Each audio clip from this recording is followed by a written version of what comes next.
Jama'a assalamu alaikum wa rahmatullahi ta'ala wa barakatu. Barkanmu da wannan sahiya mai tarin albarka wadda ke ɗauke da nasara da Allah subhanahu wa ta'ala ya ba al'umman musulmi.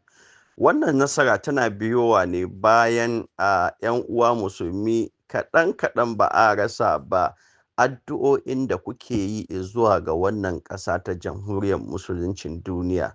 Wannan addu'o'in naku da kuke yi ga da jamhuriyar musuluncin duniya, Allah ya karɓa kuma Allah ya ci gaba da yaye duhu na inda ƙasar jamhuriyar musulunci za ta kai hari ko ina. Allah ya bayyana musu sojojin IRGC, Allah ya bayyana musu komai ta yadda za su fahimci inda ma'ajiya makamai da matattarar sojoji wadda haramtacciyar ƙasar Bani Yahudu ke amfani da asibitoci wajen ajiye miyagun makamayansu da jirage da sauransu.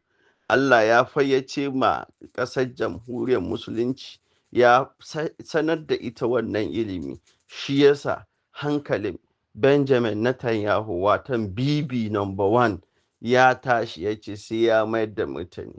Hakan ya biyo bayan munanan hare-hare da ƙasar Bani Yahudu tare da haɗaka ƙungiyar NATO, Birtaniya da Amurka ta yin amfani da hatsabibban jirage wajen kitsa munanan hare-hare a ƙasar jamhuriyar musulunci. Allah mai iko mai komai ya hana mu waɗannan mutane nasarar kai wannan hare-hare.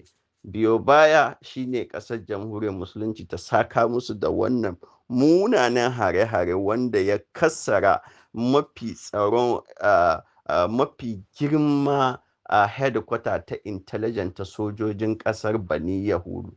Wannan abin ya tayar musu da hankali ta yadda ƙasar jamhuriyar musulunci ta samu wannan rahoto ko labaran sirri na cewa nan ne babban headquarter sojojin ƙasar Bani Yahudu.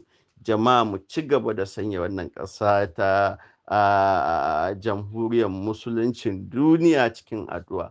Allah ya ɗaukaka musulunci da musulmai, ya rusa kafirci da kafirai da masu taimaka musu.